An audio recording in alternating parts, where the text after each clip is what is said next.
अस्सलाम वालेकुम नाज़रीन, तारीख़ के आने में प्रोग्राम लेकर जिब्रान बशीर आपकी खिदमत में हाज़िर है। आज तारीख़ के हवाले से हम बात करेंगे राजपूत कौम के हवाले से कि राजपूत कौन है और ये नस्ल के एतबार से कितनी सदियों पहले ये राजपूत बने और ये कैसे राजपूताना इनको कहा गया और इनकी नस्लें कहाँ से आबाद हुई हिंदुस्तान में आकर।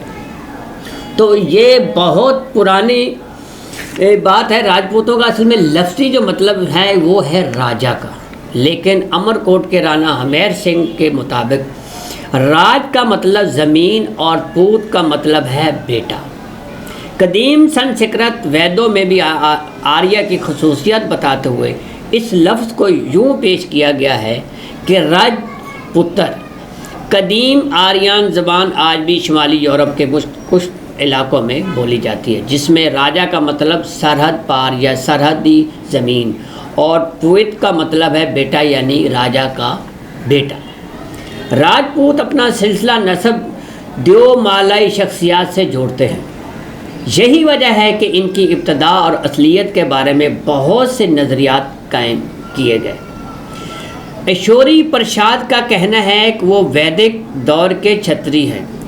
बाद का कहना है कि ये सैथन हुन हमला आवरों में से बाद राजपूताना में मुकीम हो गए और उन्होंने कौरों और पांडवों के साथ ब्राह्मणी मज़हब कबूल किया और फौजी ताकत हासिल की।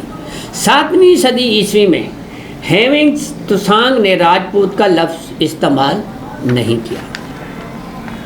डॉक्टर पी सरन के मुताबिक लफ्ज़ राजपूत नस्ली मायनों में 10वीं सदी ईस्वी तक इस्तेमाल नहीं हुआ। हत्ता के मुस्लिम मुअर्रिखीन ने अपनी तहरीरों में एक कबीला के बारे में राय दी है जो ईरान में बहुत पहले मौजूद था। सबसे पहले मोहम्मद बिन कासिम ने रांगी यानी राणा का खिताब एक जाट को दिया था। रावत का कलमा रोट या राठ के हैं, इसका मतलब मशरकी ईरान में बादशाह के हैं। वह संस्कृत में भी बादशाह के मानों में आता है।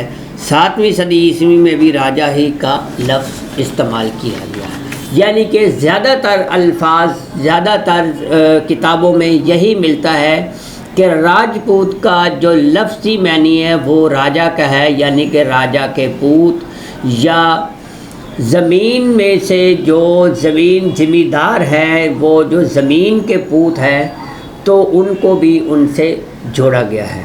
तो इसका नेक्स्ट प्रोग्राम में हम इंशाल्लाह बताएंगे कि इनकी जातें गोतें और ये कैसे और किस तरह बनी और इनमें से बहुत बड़े बड़े राजा महाराजा कौन हुए और उन्होंने अपनी ताकत से कौन कौन सी फतवाहत की और हिंदुस्तान में उन्होंने कैसे राज किया।